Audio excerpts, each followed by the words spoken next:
Juragan Toko Karpet.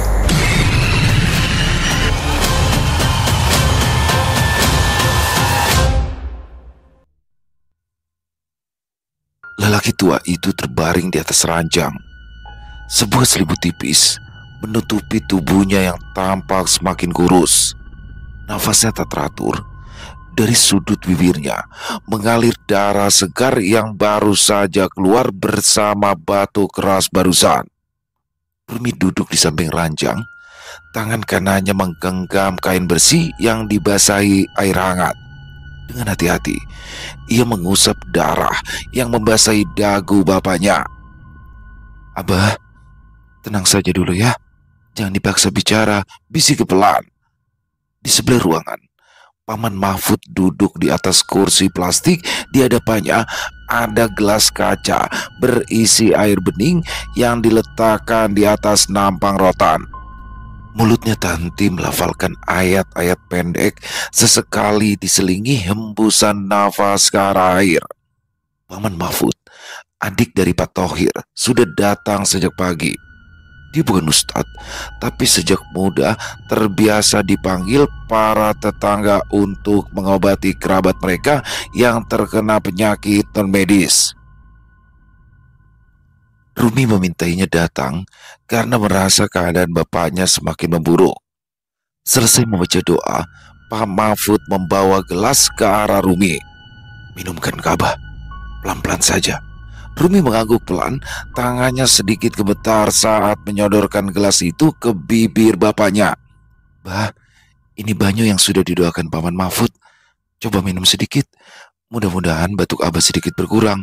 Pak Thohir membuka mata perlahan. Wajahnya pucat, matanya tampak jekung karena sakit yang cukup berat.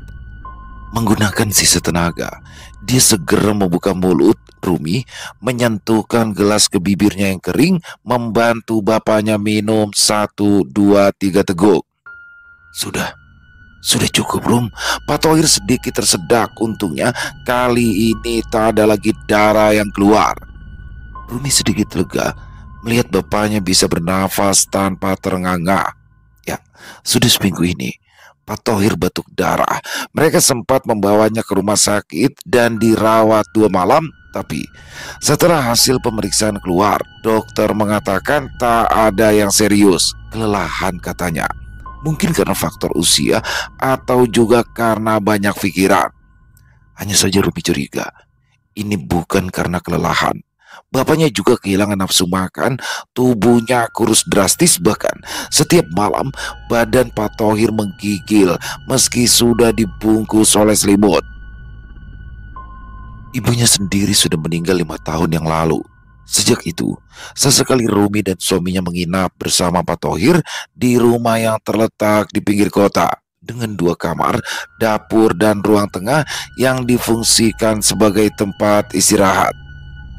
Paman Mahfud duduk kembali di kursinya, diam memandangi kakaknya yang mulai terpejam. Teruskan baca Al-Quran di sampingnya, Rum." "Nggih, Paman." Rumi mengambil mushaf kecil dari meja samping, membukanya di halaman tengah dan mulai membaca pelan. Suaranya mengalun lembut, menyatu dengan hembusan kipas angin yang terus berputar di sudut ruangan. Di sela-sela bacaannya, ia berdoa dalam hati agar bapaknya diberikan kekuatan setidaknya untuk melewati malam ini. Beberapa jam kemudian, Rumi hampir tertidur. Kepalanya bersandar ke tepi ranjang sementara tangannya masih menggenggam mushaf yang terbuka di pangkuan. Lampu temaram dari sudut ruangan membuat bayangannya jatuh ke lantai. Suara kipas angin yang terus berputar mengiringi malam yang makin sunyi. Tiba-tiba terdengar ketukan di pintu depan, diikuti suara salam yang terdengar sayup-sayup. "Assalamualaikum, Rumi." Rumi tersentak bangun kalau mendengar suara tersebut. Dia bangkit lalu berjalan cepat ke pintu. Saat dibuka, sosok Andri berdiri di ambang pintu mengenakan jaket hitam yang terlihat kusut. Di pundaknya menggantung sebuah ransel besar berwarna kelabu. Terlihat sangat kelelahan tetapi masih bisa tersenyum. "Waalaikumsalam, Kak. ucap Rumi. Ayo masuk kak. Andri segera melangkah masuk, melepaskan sepatu di ambang pintu dan menurunkan ransel di lantai ruang tamu. Aku langsung ke sini setelah dari kantor, katanya sembari mengusap wajah. Kamu tadi ketiduran? Sedikit kak, saut Rumi. Dia tidak langsung menutup pintu, meski kakaknya sudah masuk ke dalam. Perempuan muda berambut sebahu itu tetap berdiri di sana sambil memandang keluar. Matanya menelusuri gelapnya halaman depan yang hanya diterangi lampu tiang kecil di pojokan pagar. Andri heran melihat adiknya tak bergerak. Oh, kamu menunggu siapa? Tanyanya. Rumi berpaling ke arah Andri, pandangannya ragu sejenak sebelum menjawab. Kylie belum masuk? Andri segera menggeleng. Istriku tidak bisa ikut, katanya sambil duduk di sofa. Anak kami sedang ujian semester, jadi dia terpaksa menjaga Dita di sana sampai ujian selesai. Semoga Abah bisa cepat sembuh sebelum Eli menyusul ke sini. Oh, gumam Rumi ragu sambil kembali melirik ke arah halaman. Dia berani bersumpah tadi ia melihat ada bayangan di belakang Andri. Tapi dia memutuskan untuk mengabaikan hal tersebut dan memilih menutup pintu dengan hati-hati lalu kembali ke ruang tengah. Andri menyandarkan tubuh ke sandaran sofa guna meredakan pegal di punggung. Suasana di rumah terasa hening. Hanya terdengar bunyi jam di dinding dan sesekali suara batu kecil dari kamar tempat Pak Thohir terbaring. Apa belum tidur? Tanya Andri. Bagaimana keadaannya? Baru saja tadi minum banyu doa dari Paman Mahfud, jawab Rumi. Sekarang sudah lebih tenang, tapi begitu, dia masih lemas. Andri memijat tengkuk sebentar, hanya saja tatapannya mengarah ke kamar depan. Dia ingin segera ke sana, tetapi tubuhnya masih butuh waktu untuk menyesuaikan diri setelah perjalanan jauh. Rumi berjalan ke dapur, mengambil air minum, lalu kembali dengan segelas air putih. Ia menyerahkan gelas itu pada kakaknya. Minum dulu kak, Pian sudah makan di jalan tadi. Andri menerima gelas berisi air dingin dan meminumnya sampai habis. Sudah, makan mie ayam tadi. Kada usah repot-repot memasak lagi, Rum. Aku mau masuk ke kamar Abah dulu. Tadi Paman Mahfud ada di dalam, tapi sekarang beliau ke belakang, katanya mau membuat kopi sebentar. Setelah meletakkan gelas di atas meja, Andri segera menuju kamar tidur Pak Thohir. Dari ruang tamu, Rumi memperhatikan langkah kakaknya yang perlahan menghilang ke balik kamar. Punggung Andri tampak sedikit membungkuk, mungkin karena lelahnya belum hilang. Rumi bergidik ngeri. Apa itu tadi? Ya, dia melihat ada bayangan hitam tepat di belakang tubuh Andri. Semula dia hanya mengira jika itu adalah bayangan tubuh kakaknya, tetapi gerakannya tampak aneh. Lalu bayangan itu menghilang begitu Rumi mengedipkan mata. Mata Rumi terus tertuju pada pintu kamar. Barangkali sosok hitam itu muncul kembali, tapi setelah sekian lama menunggu tidak ada apa-apa lagi. Rumi bergegas ke arah ruang belakang, tempat Paman Mahfud sedang duduk di sebuah kursi yang terletak tak jauh dari kompor. Siapa yang datang tadi? Lelaki tua itu mendongakkan kepala saat melihat keponakannya itu menyusul ke arah dapur. Kandri, ucap Rumi agak serak. Paman Mahfud mendongak. Ya Rum, mau minum kopi jua? Ini kopi asli Pengaron, sudah dicampur tipakan jadi nyaman di awak. Rumi menggeleng, meski aroma kopi jahe terasa menggoda. Bukan itu alasan ia datang ke dapur. Tadi waktu Kak Andri masuk ke kamar, ada Rumi menelan ludah.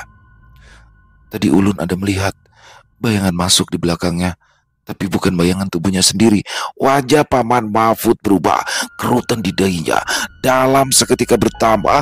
Ia melepas kacamatanya dan menatap Rumi dengan sorot waspada. Ikam yakin? Bisa aja tadi Ikam salah lihat. Rumi mengangguk pelan. Ulun kada salah lihat Paman, jelas benar wujudnya. Paman Mahfud berdiri, dia hendak berkata sesuatu, tetapi suara dari dalam kamar mendadak mengganggu ketegangan di antara mereka. Ya, suara batuk. Tidak hanya sekali, berturut-turut dan terdengar semakin liar. Rumi dan Paman Mahfud sama-sama menoleh ke arah pintu kamar yang tertutup rapat. Dari balik dinding terdengar suara batuk Pak Thohir yang semakin menjadi-jadi. Lalu seperti sebelumnya, suara itu disusul suara muntah. Rumi, Aba batuk darah lagi. Tanpa pikir panjang, Paman Mahfud dan juga Rumi langsung berlari menuju kamar. Detik itu juga semua rasa takut tentang bayangan misterius tadi tenggelam karena kepanikan mereka. Sepanjang malam, mereka sibuk mengurusi Pak Thohir yang tampak semakin kesusahan. Paman Mahfud juga terlihat murung karena penderitaan kakaknya justru bertambah. Dia merasa bersalah sebab gagal mengobati kakaknya sendiri. Kemampuannya terasa sia-sia pada saat ini. Wajah mereka semua tampak lesu. Ketika langit mulai terang, sinar matahari yang menembus celah tirai hanya menambah kontras pada rona kelelahan di wajah Andri dan Rumi. Di atas tubuh Pak Thohir terbaring lemah, dadanya masih naik turun perlahan, bibirnya pucat, ada bekas darah kering di sudut mulut. Ember kecil di samping tempat tidur berisi sisa muntahan berwarna gelap dilapisi tisu yang sudah menguning. Rumi terduduk di kursi dengan mata sembab. Ia belum tidur sejak semalam, terus bersiaga di dekat bapaknya, sementara Andri berdiri di belakangnya bersandar ke dinding dengan tangan terlibat. Akhirnya, batuk Pak Thohir mulai mereda, nafasnya lebih tenang, kelopak matanya menutup pelan, lalu tertidur lelap setelah melalui malam panjang. Rumi memperbaiki selimut bapaknya dengan hati-hati, lalu ia berdiri menoleh kepada Andri yang mengangguk pelan. "Biarkan Abah tidur, kita juga harus istirahat," ucap Andri lirik. Mereka berdua keluar dari kamar dengan langkah perlahan, memastikan tidak ada suara yang membangunkan Pak Thohir. Di ruang makan, Paman Mahfud sudah menyiapkan sarapan seadanya, nasi putih, telur dadar, dan teh manis hangat. "Makanlah dulu, baru setelah itu kalian tidur. Jangan sampai kalian jatuh sakit juga," tegur Paman Mahfud ketika Rumi ingin menolak. Mereka duduk bertiga melingkari meja makan. Rumi mengaduk teh dalam gelas sambil menatap kosong ke arah dinding. "Abahnya bisa tidur kalau siang, Kak," ujarnya kepada Andri. "Begitu azan maghrib berkumandang, maka penyakit Abah akan kambuh lagi." Andri menghela nafas, dia menatap adiknya dengan prihatin. "Mungkin sudah saatnya kamu cari pengobatan alternatif, Rum. Jangan terus berharap pada rumah sakit. Kadang ada penyakit yang tidak bisa dijelaskan secara medis." Rumi mengangguk pelan lalu berkata, "Aku sudah minta bantuan Paman Mahfud, Kak." Andri menoleh pamannya yang duduk di seberang mereka. Paman Mahfud tersenyum kikuk lalu meletakkan sendoknya. "Aku malu mengakuinya, Andri. Tapi penyakit Abahmu ini benar-benar aneh. Terus terang, aku belum tahu apalagi yang harus dilakukan untuk mengobati Abah kalian ini." "Paman tidak sanggup?" tanya Andri tak percaya. Wajah Paman Mahfud agak merah kala mendengar pertanyaan Andri yang terlalu belak-belakan. "Bukan tidak sanggup, Kak, tapi Paman butuh waktu. Penyakit Abah pastinya tidak bisa langsung disembuhkan." Rumi segera menengahi. "Iya kan, Paman?" "Kusarankan kalian sebaiknya mencari info pengobatan yang lebih baik, Rum, Dri." Andri termangu. "Sementara kalian mencari pengobatan lain, aku akan menjaga Abah kalian agar penyakitnya tidak bertambah lebih parah." Rumi dan Andri berpandangan. Keduanya masih belum tahu akan mencari bantuan di mana lagi, sedangkan paman mereka sendiri sudah hampir menyerah. Pak Thohir akhirnya terbangun menjelang sore. Cahaya matahari masuk dari jendela kamar yang menghadap barat, menyinari lantai yang dingin dan ranjang tua tempat ia berbaring. Tubuhnya masih terasa lemah, tapi setidaknya ia bisa duduk bersandar tanpa terbatuk. Rumi tengah mengganti handuk kecil yang biasa digunakan untuk mengompres dahi bapaknya. Ia tersenyum ketika melihat mata Pak Tohir terbuka sepenuhnya. "Sudah gak enakan, Mbak?" tanyanya pelan. Pak Tohir mengangguk lemah. Tangannya bergerak sedikit saat Rumi cepat menyodorkan segelas air hangat. Setelah meminum beberapa teguk, suara parau Pak Tohir terdengar. "Bagaimana keadaan Toko? Siapa yang menjaga sekarang?" Rumi menjawab dengan suara lembut. "Keadaan yang menjaga di sana, Mbah. Jadi Abah tenang saja. Tidak perlu memikirkan masalah Toko." Pak Tohir memejamkan mata sebentar lalu mengangguk kecil. "Baguslah kalau Danang bersedia mengurusnya. Tidak ada masalah kan? Kak Danang sudah hampir 2 tahun ini menemani Abah berjualan. Jadi dia tidak canggung lagi mengurusi penjualan karpet setiap harinya." Rumi berkata dengan nada biasa saja tanpa maksud apa-apa. Tapi Andri yang baru saja masuk ke kamar dengan membawa termos air panas sempat berhenti sebentar. Tatapannya mengarah ke Rumi, lalu ke bapak mereka. Ekspresi wajahnya berubah sesaat. Ada sesuatu yang melintas di matanya, campuran kaget dan tak suka begitu mendengar nama suami adiknya disebut sebagai pengurus toko keluarga mereka. Tetapi perasaan itu hanya bertahan sekejap. Andri kembali memasang wajah datar, menaruh termos di meja kecil, lalu duduk di ujung ranjang. Rumi tidak menyadari, dia sibuk membereskan bantal dan merapikan selimut bapaknya. Suasana kamar kembali hening.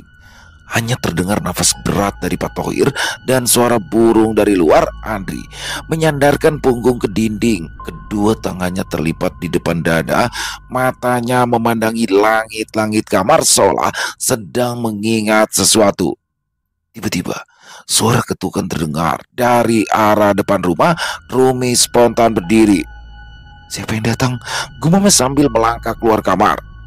"Mungkin kawan Abah yang ingin menengok," kata Andri. Apa yang dikatakan Andri memang masuk akal. Ya, Pak Tohir memiliki banyak kawan yang ikut prihatin kala mendengar kabar sakitnya. Paman Mahfud yang baru saja selesai sholat asar ikut melirik ke arah pintu. Ketukan tadi tidak keras, tapi terdengar cukup mengganggu di tengah keheningan rumah mereka. "Biar ulun saja yang membuka lawangnya, Paman," ucap Rumi saat berjalan melewati ruang tengah. Pintu terbuka perlahan, memperlihatkan sosok Acil Rusma, masih terhitung kerabat mereka, yang tersenyum begitu melihat Rumi menyambutnya. "Kuringan Karum?" "Pina sunyi benar," ucapnya sebelum Rumi mempersilakan masuk. Dia heran karena rumah Pak Tohir tampak sepi sehingga mengira jika penghuninya sedang tidur. Rumi tertawa canggung. "Pamali kuringi bahasa Cil, kalau mawaris gila jar urang bahari." "Iya Kak, kukira kuringan tadi," kata Acil Rusma sambil berjalan masuk ke ruang tamu. Dia membetulkan letak kerudungnya sambil menatap sekeliling. Ruangan tersebut bersih dan tenang. Hanya terdengar suara dari dalam kamar Pak Tohir. "Apa kabar Abah Ikam?" tanya Acil Rusma setelah beberapa saat. "Masih batuk-batuk, tapi tadi pagi sempat bisa tidur." Rumi duduk di sebelahnya sambil membuka plastik yang diberikan Acil Rusma padanya. "Tadi aku lalu di pasar Istanbul, pas lagi musim limau. Jadi aku sengaja menukar banyak sebagian. Ku bawakan gasan Abah Ikam. Mudahan Sidin kawa memakannya." Rumi memegang jeruk segar yang baru dibelikan Acil Rusma. Meskipun bukan keluarga dekat, tetapi Acil Rusma memang selalu memperhatikan keadaan mereka. Selama beberapa menit mereka mengobrol ringan. Acil sempat bertanya terkait obat-obatan lalu menyebut nama seseorang yang dulu pernah menyembuhkan suaminya. Setelah hampir setengah jam, Acil Rusma pun berpamitan. Dia berdiri, merapikan bajunya, lalu berjalan ke arah pintu keluar. Rumi mengantarnya sampai ambang pintu. Sebelum benar-benar melangkah ke teras, Acil sempat menoleh ke dalam rumah sekali lagi. Saat itulah Dia melihatnya, seorang lelaki dengan tubuh sangat kurus dan kulit keriput berdiri.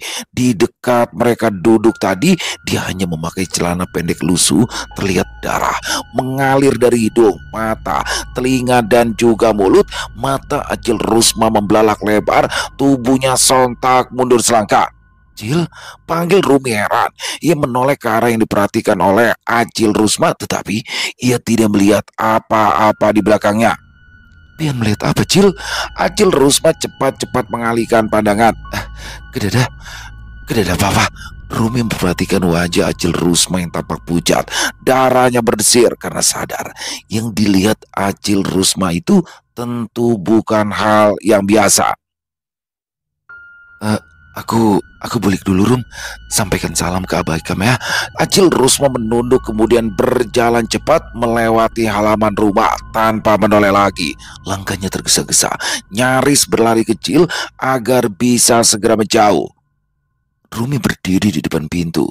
Tangannya terkepal erat sehingga kukunya menusuk tajam telapak tangannya. Rumi tidak merasakan sakit, melainkan ngeri karena sosok apapun yang dilihat Acil Rusma barusan tentu sangat menakutkan.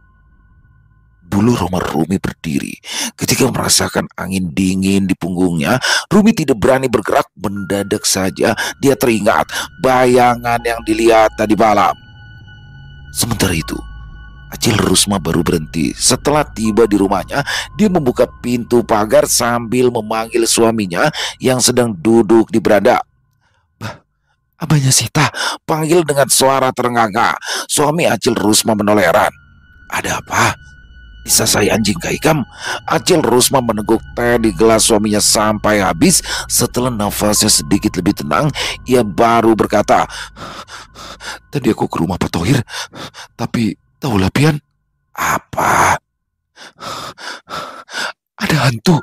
Acil Rusma bergidik ngeri ketika membayangkan sosok itu lagi. Suaminya menatap serius. Yakin kalau itu hantu? Nyata, ay. Suami Acil Rusma memandang ke arah jam dinding yang menunjuk ke angka 5. Mulai kapan ada hantu gentayangan siang-siang? Ikam pasti salah lihat. Acil menggeleng, nafasnya masih belum stabil. Tapi aku yakin itu bukan manusia. Kamu sudah cerita ke Rumi. Mungkin saja itu makhluk kiriman orang yang membuat Pak Tohir sakit. Acil Rusma terdiam. Dia sebenarnya takut, tetapi ucapan suaminya itu cukup masuk akal.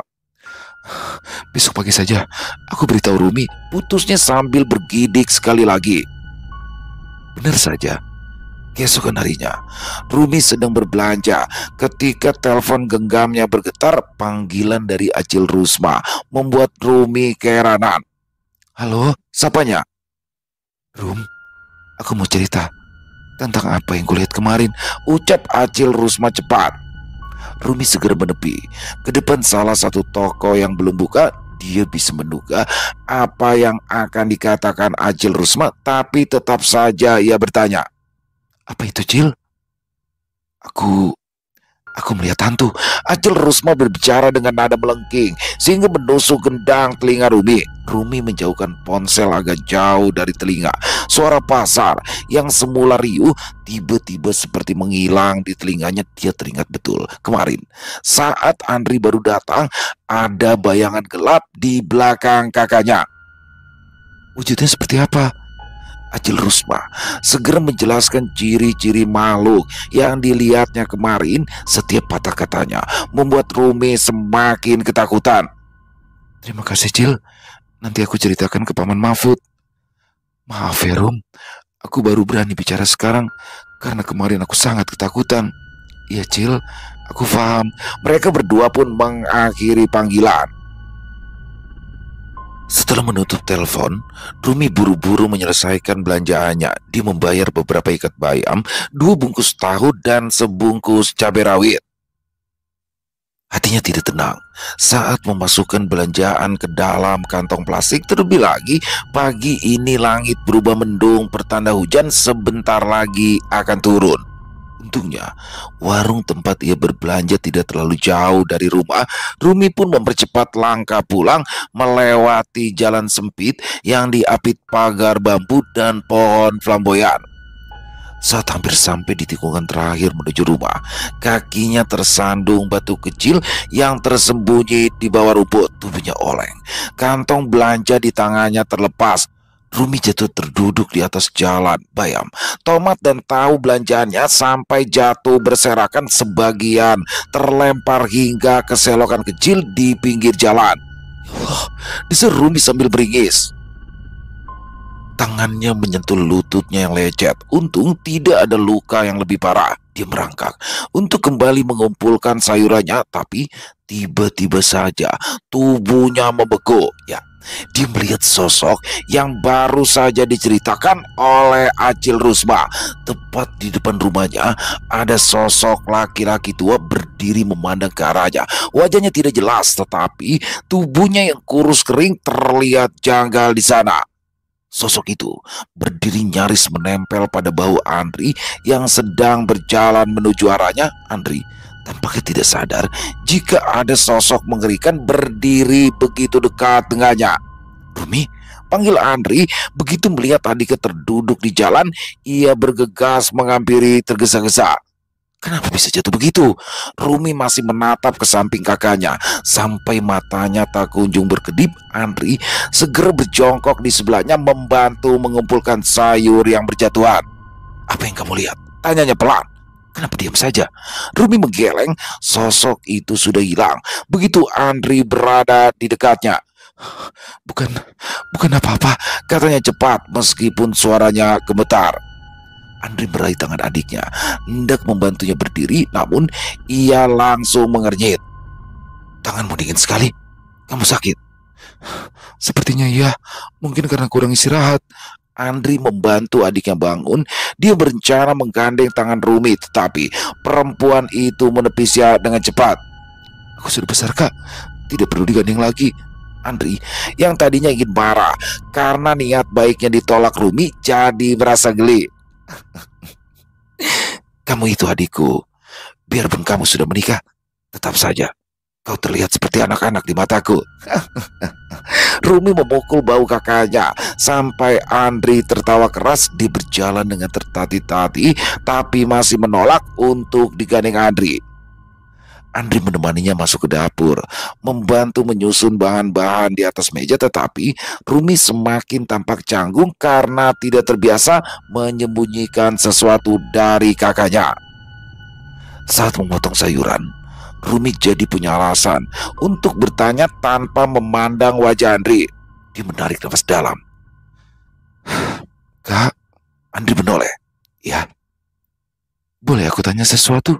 Andri mengangguk heran. Tanya saja. Kenapa terlihat ragu-ragu begitu?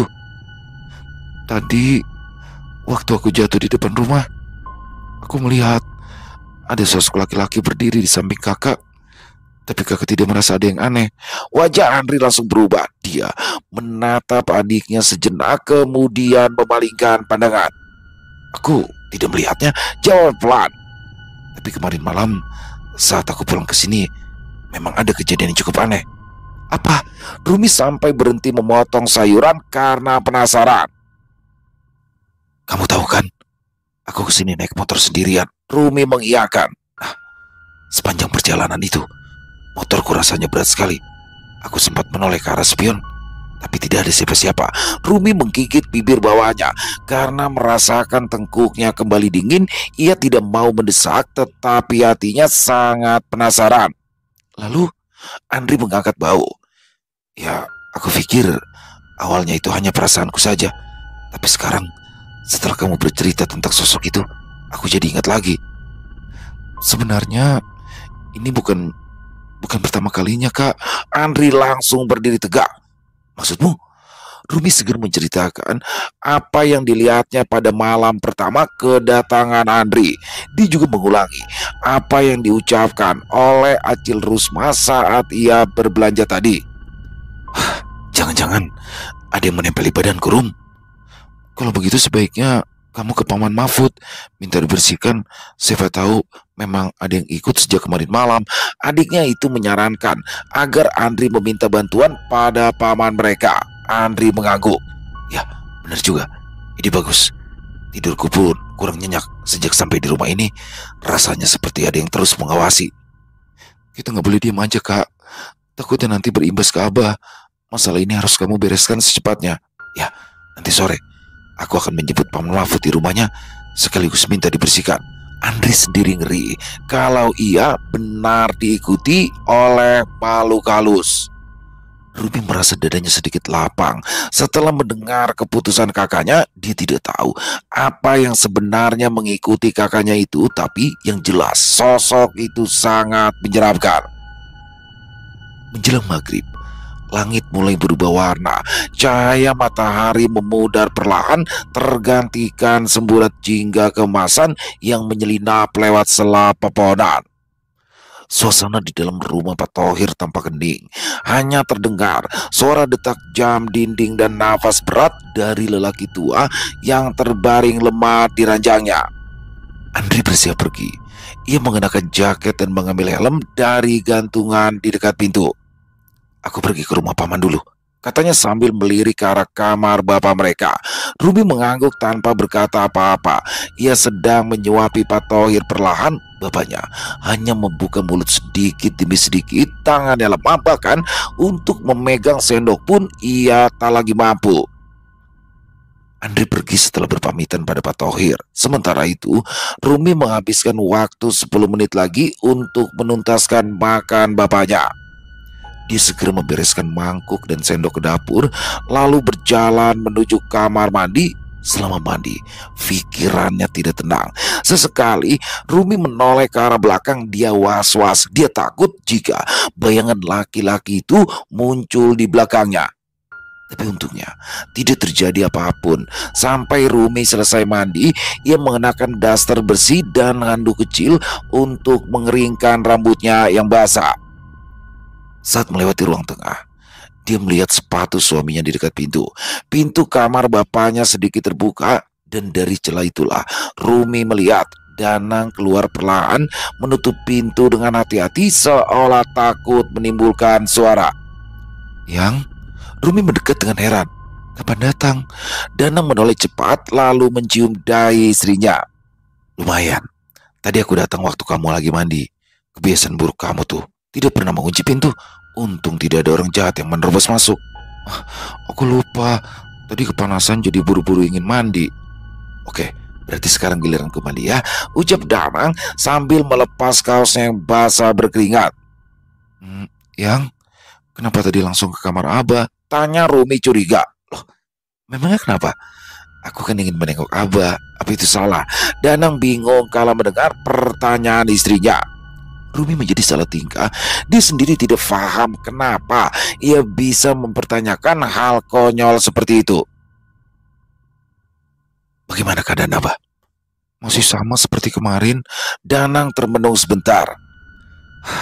Apa kita harus membawa Abah ke rumah sakit lagi? Entahlah, nanti kita bicarakan dengan Kak Andri saja. Kamu pasti belum tahu kalau Kak Andri pulang. Rumi berbicara dengan cepat lalu menunjuk kantong plastik di tangan suaminya. Itu buah apa? Oh, ini nasi goreng.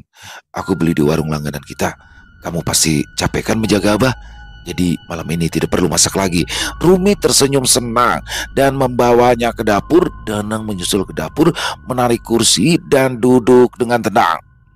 Mereka makan berdua dalam keheningan. Hanya terdengar suara sendok yang sesekali menyentuh piring. Di luar rumah, langit sudah gelap sepenuhnya. Lampu ruang tengah dinyalakan. Rumi sesekali melirik ke arah pintu depan menunggu Andri pulang bersama Paman Mahfud. Rumi kemudian membereskan peralatan makan kotor. Sesekali terdengar bunyi air mengalir dari keran dan denting sendok di dalam bak cuci. Yang, panggil Danang pelan. Rumi keluar, segera mengelap tangan dengan handuk kecil. Iya, aku pulang dulu ke rumah mama ya, kata Danang sambil berdiri perlahan. Rumi mendekat, menenangkan suaminya. Kenapa tidak tidur di sini? Aku tidak enak dengan Kak Andri. Kamu tahu sendiri kan, aku itu tidak pernah akur dengan kakakmu itu, Keluh Danang. Dia selalu memandangku remeh, hanya karena aku dulu karyawan di toko Abah. Itu kan dulu. Lagi pula tidak mungkin Kak Andri mengajak kamu bertengkar di saat Abah sakit seperti ini, bujuk Rumi. Danang menatap istrinya beberapa saat. Baiklah, aku tidur di sini malam ini. Rumi mengangguk lega. Ia berjalan ke kamar bapaknya untuk memastikan bapaknya tidur dengan tenang. Ini agak berbeda dibanding hari lain. Jarang sekali Pak Tohir tidur nyenyak saat matahari terbenam karena biasanya dia akan kembali batuk parah. Tak lama kemudian, suara azan maghrib berkumandang dari langgar kecil yang letaknya 2 rumah dari mereka. Beberapa saat kemudian, suara sepeda motor terdengar mendekat. Lampu depan menyinari halaman sebentar sebelum akhirnya padam. Andri turun lebih dulu, lalu membantu Paman Mahfud yang membawa sebuah tas kecil berisikan pakaian ganti. Assalamualaikum, sapa Paman Mahfud pelan. Waalaikumsalam, Paman, Kak Andri, jawab Rumi sambil membuka pintu pagar kecil. Ia segera membimbing pamannya masuk. Begitu mereka masuk, suasana di dalam rumah seketika terasa berbeda. Paman Mahfud menatap sekeliling dengan kening sedikit berkerut, tetapi ia tidak berkata apa-apa. Abah masih tidur, kata Rumi pada pamannya. Tetapi pada saat itu terdengar suara seperti seseorang yang tercekik. Rumi segera berlari ke kamar disusul Andri, Danang, dan Paman Mahfud. Mereka menemukan Pak Tohir kejang-kejang di atas tempat tidur, wajahnya merah padam. Abah, teriak Rumi panik. Tangannya gemetar saat mencoba memegang lengan Pak Tohir yang sedang mencekik lehernya sendiri. Paman Mahfud langsung bertindak. Dia membuka botol air mineral yang dibawanya tadi, lalu membasuh wajah Pak Tohir dengan gugup. Tubuh Pak Tohir seketika lemas, wajahnya membiru sebentar lalu kembali pucat. Paman Mahfud kembali mengaji dengan peluh menetes dari pelipis. Rumi terduduk lemas di lantai. Dia masih menangis, tangan kirinya terus menggenggam ujung baju bapaknya. Andri menghela nafas berat, kemudian merapikan tempat tidur yang berantakan. Saat dia hendak menyusun kembali bantal yang terjatuh ke lantai, tangannya tanpa sengaja menyentuh sesuatu yang keras di bawah kasur. Andri berjongkok, mengangkat ujung spray tempat tidur. Matanya membelalak saat melihat bungkusan kain hitam sebesar kepalan tangan di sana. Rum, Paman, lihat ini, panggilan sambil menunjukkan bungkusan tersebut. Kainnya lusuh, tampak basah dan berbau minyak tengik. Rumi menghampiri kakaknya, menatap benda itu dengan ngeri. Itu apakah? Paman Mahfud juga mendekat. Coba aku lihat. Paman Mahfud mengambilnya lalu menjatuhkannya lagi. Panas. Keluhnya kaget sambil memandang tangannya yang melepuh. Mereka semua terdiam. Suasana menjadi hening mencekam, bahkan suara jangkrik terasa menjauh. Rumi menoleh ke sekeliling saat merasakan ada yang kurang. Kak Danang mana? Tanyanya pelan. Begitu menyadari sejak tadi ia tidak melihat suaminya. Andri juga baru menyadari. Tadi dia sempat ikut masuk ke kamar, tapi sekarang tidak kelihatan lagi. Rumi bergegas keluar kamar. Dia tidak tahu, tapi kenapa firasatnya mengatakan dia harus segera bertemu dengan suaminya itu. Yang, sayang, Pian di mana? Rumi mencari ke sekitaran rumah, memanggil nama suaminya beberapa kali, tapi tetap tak ada jawaban. Ruang tamu kosong, dapur pun menjadi gelap denang, seolah menghilang begitu saja dari rumah. Rumi menggigit bibir bawahnya. Perasaannya tidak enak, terlebih lagi ketika Paman Mahfud membawa bungkusan lusuh itu keluar dari rumah. Dia berjalan cepat ke halaman belakang, diikuti oleh Andri dan Rumi dari belakang. Loh, kamu kenapa ikut? Jaga ke sana, suruh Andri. Biar ini jadi urusanku dan Paman. Abah sudah tidur, tidak perlu ditunggu lagi. Apalagi ini cuma sebentar, ucap Rumi sekaligus memberikan alasan. Paman Mahfud merogoh korek api dari saku dan menyalakan beberapa ranting kecil. Setelah api menyala cukup besar, Paman Mahfud segera melemparkan bungkusan yang dibawanya dengan sarung tangan plastik itu. Begitu api menyentuh permukaan kain, suara letusan kecil terdengar seperti kembang api yang meledak meriah. Ledakan tersebut diiringi semburan asap hitam pekat dan bau busuk menyengat. Bau amis bercampur menjadi satu, membuat Rumi spontan menutup hidung menahan rasa mual. Andri melangkah mundur 1-2 kali. Wajahnya juga memucat. Api yang membakar bungkusan tersebut tampak berbeda. Warna apinya selalu berubah-ubah, dari merah menyala menjadi biru, lalu hijau, kemudian putih. Bungkusan itu meledak sekali lagi, diikuti oleh jeritan memilukan dari dalam rumah. Itu suara Danang, seru Andri. Rumi spontan berbalik sambil melempar pandangan panik pada Andri. Dia berlari secepatnya masuk ke dalam rumah. Jantungnya berdetak kencang. Dia menabrak ujung meja makan dan hampir terjatuh, tetapi Rumi berhasil menyeimbangkan tubuhnya lagi. Dia menerobos masuk ke dalam kamar bapaknya, lalu menutup mulut karena kaget. Danan sudah terkapar di lantai. Tubuhnya menggeliat seperti menderita kesakitan hebat. Seluruh pakaiannya basah berkeringat. Dan yang lebih mengejutkan lagi adalah sebagian besar tubuhnya melepuh seakan baru saja terbakar. Rumi menjerit, "Yang, kamu kenapa?" Dia segera berlutut di sisi suaminya, tetapi terhenti sejenak karena panas dari tubuh Danang terasa menyengat. Tangan Rumi gemetar saat mencoba menyentuh bahu suaminya. "Yang, kamu kenapa?" "Ya Allah." Danang hanya bisa merintih kesakitan. Bahkan wajahnya mengerut karena menahan sakit luar biasa. Rumi memandang Pak Thohir yang kini sudah duduk tegak bersandar di kepala ranjang. Bapaknya terlihat terpukul. Andri dan Paman Mahfud datang menyusul. Melihat keadaan Danang, Paman Mahfud langsung paham. Terlebih lagi saat Pak Thohir menunjuk-nunjuk bantal yang kembali tergeletak di lantai, walau tadi Andri sudah membereskannya. Tadi Danang mau membunuhku," kata Pak Thohir dengan suara terbata-bata sambil terus menunjuk bantal yang tadi dipergunakan Danang untuk membekap pernafasannya. Nyawanya sudah berada di ujung tanduk. Dia hampir saja mati kehabisan udara ketika tiba-tiba saja Danang berteriak-teriak kesakitan lalu menggelepar seperti ikan. Paman Mahfud yang cepat tanggap segera paham apa yang terjadi. Dia berkata, "Danang, dialah yang menanam pul tadi untuk membuat abah kalian itu segera meninggal." Andri menoleh cepat. "Maksud paman?" Paman Mahfud menggeleng pelan. "Sudah, nanti saja. Sekarang kita harus segera membawa Danang ke rumah sakit sebelum keadaannya bertambah parah."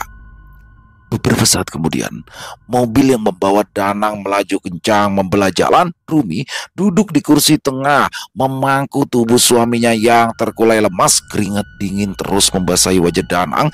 Matanya setengah terbuka, bibirnya tampak gemetar. Mereka terpaksa menitipkan Pak Thohir pada Acil Rusman dan suaminya yang kebetulan datang menengok malam itu. "Rum," suara Danang lemah nyaris tak terdengar. Rumi langsung mendekatkan telinganya. Perasaannya tidak karuan, tetapi bagaimanapun juga Danang masih suaminya.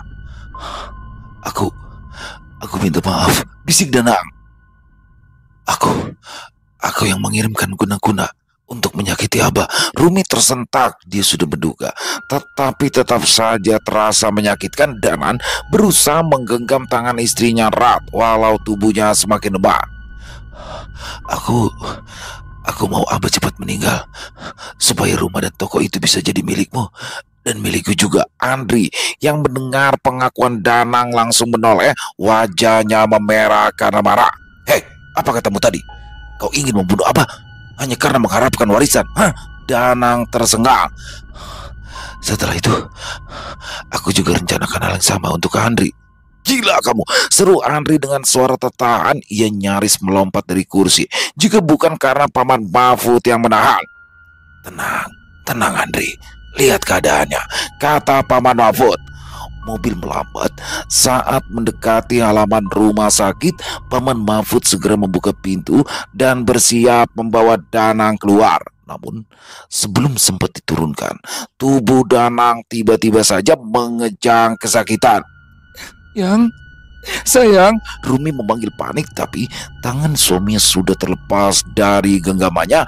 Mata Danang menatap kosong ke langit-langit mobil. Nafasnya sudah berhenti. Rumi terdiam sambil menatap Paman Mahfud dengan perasaan tak karuan. Dia tidak tahu apakah harus merasa sedih atas kematian suaminya yang tragis, atau justru merasa senang karena lelaki itu pergi dengan cara menyakitkan. Lelaki yang sudah menyakiti ayah kandungnya. Selesai. Wow, luar biasa kisah dari Kenanga Kinasi. Santet yang datang ternyata dari orang terdekat, dari menantu untuk mertua. Wah, kurang ajar banget ya suaminya si Rumi. Dan di sini bagaimana ternyata apa yang dialami oleh Pak Thohir itu adalah kiriman dari menantunya, yang mana menantunya itu ingin menguasai toko karpet ya, toko karpet yang ada di salah satu pasar di Kalimantan Selatan. Ini kisah dari Kalimantan Selatan teman-teman ya. Dan motivasinya adalah menguasai toko karpet itu, yang mana itu untuk kebaikan dia dan istrinya menurut Danang.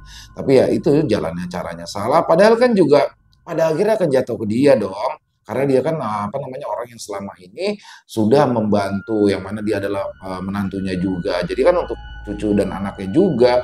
Tapi di sini ya itu kadang-kadang manusia karena hawa nafsu ya, ingin menguasai sesuatu yang mana belum pada waktunya. Karena waris hanya akan disebut waris apabila sudah tidak ada lagi orang tua. Tapi di sini masih ada orang tua, dia udah pengen buru-buru. Jadi dia pengen, wah kurang ajar banget ya, pengen ngebunuh cepet-cepet tuh, pengen cepet-cepet mertuanya meninggal hingga dikuasai. Dan di sini bagaimana akhirnya Danang mendapatkan karmanya langsung. Ya serba salah juga Rumi, kasihan, tapi itu ya karma tidak akan pernah salah sasaran. Overall kisahnya keren banget, seperti biasa Kenanga Kinasi, plot twistnya ya, jadi selalu ada. Jadi memang, tapi sih jujur ya, saya udah curiga nih sama Danang nih, dari gerak-geriknya mencurigakan. Dan di sini tadinya sempet sih kayak apa jangan-jangan anak tertuanya nih, tapi ternyata wah Danang nih, pasti Danang. Keren-keren banget. Terima kasih Kenanga Kinasi atas kisahnya. Ditunggu lagi untuk kisah-kisah keren selanjutnya, dan semoga kisah dari Kalimantan barusan bisa menghibur teman-teman semua, para pecinta penikmat horor misteri, lebih khususnya lagi kepada para subscriber dari channel Ilo Bercerita. Buat teman-teman yang mungkin punya komentar lain, yang mungkin punya pendapat lain tentang kisah barusan, silakan bisa menuliskannya di dalam kolom komentar, ataupun hanya sekedar saling menyapa. Insya Allah kami akan menjawab satu persatu. Buat teman-teman yang suka dengan videonya, bisa diklik tombol like, tombol jempolnya, boleh juga dibantu di share ya link videonya ini ke teman-teman yang lain agar juga ikut merasa terhibur. Dan buat teman-teman yang mungkin belum subscribe channel Ilo Bercerita, yuk bisa diklik dulu tombol subscribe-nya. Jangan lupa lonceng notifikasinya dinyalakan agar teman-teman selalu mendapatkan notifikasi dari konten-konten yang akan kami upload selanjutnya. Untuk channel Ilo Bercerita, kami upload setiap hari teman-teman ya, setiap malam jam 9 malam waktu Indonesia bagian Barat. Oh ya, buat teman-teman yang mungkin punya kisah horor misteri ya, yang diangkat dari kisah nyata berdasarkan pengalaman pribadi, apabila mungkin berkenan untuk dibawakan di channel kami, silakan bisa mengirimkannya ke nomor telepon kami yang ada di sini, dan bebas ya. Kirimannya tuh boleh dalam bentuk tulisan, boleh dalam bentuk rekaman suara, pokoknya senyamannya teman-teman aja. Dan buat teman-teman yang sudah mengirimkan kisahnya, kami ucapkan terima kasih. Di akhir kata, saya Ilo mengucapkan permohonan maaf apabila mungkin dalam pembawaan kisahnya barusan ada kata-kata saya yang salah, ataupun ada kata-kata saya mungkin yang kurang berkenan. Saya mohon dibukakan pintu maaf yang seluas-luasnya. Sampai berjumpa lagi di konten-konten kami selanjutnya yang pasti tidak kalah serunya, yang pasti tidak kalah horornya. Masih bersama saya Ilo di channel Ilo Bercerita. Salam sehat, sukses selalu untuk kita semua. Wassalamualaikum warahmatullahi wabarakatuh.